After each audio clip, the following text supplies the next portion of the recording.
In the beginning, there was property.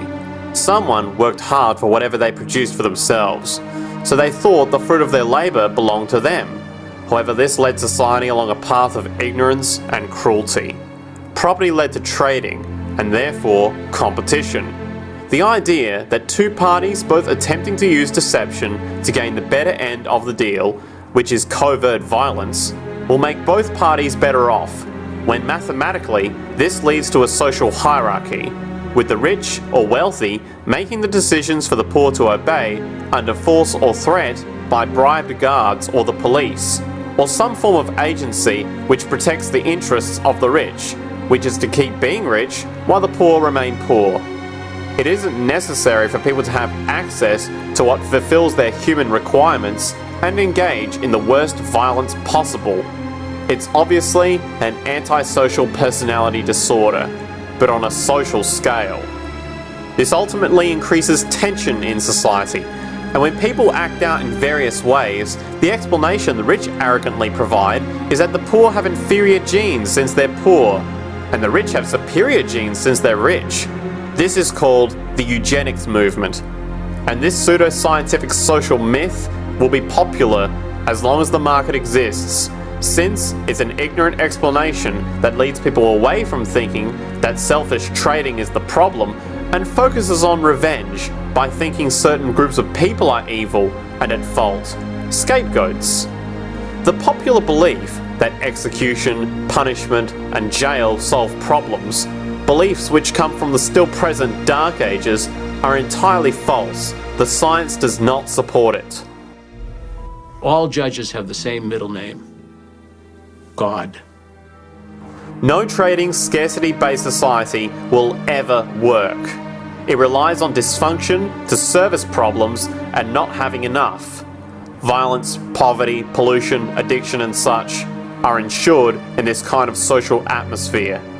With evolving elitism, what we have today is a business-government fusion, the assumption being that business and government are different entities when ultimately they're the same. They keep promoting and pray that people will keep mindlessly accepting the idea that trading and competition brings prosperity, which is propaganda, since the act of trade itself is coercive. In this antisocial system we find ourselves in, where everyone is trading, you are forced to engage in the violent practice that is trading. Business or pleasure for you? Business. Always business. And it is quite clear to a critical mind that those who advocate trading the most always have a malicious intention, covert or not, towards people in general.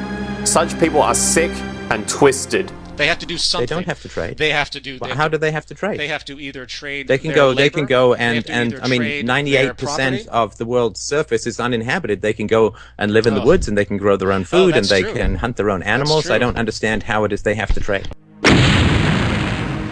Civil government, so far as it is instituted for the security of property, is in reality instituted for the defense of the rich against the poor, or for those who have some property against those who have none at all.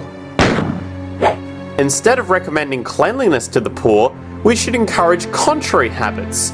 In our towns, we should make the streets narrower, crowd more people into houses, and court the return of the plague. Trade with me or else! You know, you'll try to deceive me to get the better end of the deal, and I'll do the exact same thing! Trading is an act of conspiracy by its very nature. This may be hard for you to understand, but there is no conspiracy. Nobody is in charge. It's a headless blunder operating under the illusion of a master plan. Can you grasp that? Big Brother is not watching you. You make me sick, Worth. I make me sick too. We're both part of the system. I drew a box, you walk a beat. It's like you said, Quentin, is keep your head down, keep it simple, just look at what's in front of you. I mean, nobody wants to see the big picture. Life's too complicated. I mean, let's face it, the reason we're here is that it's out of control.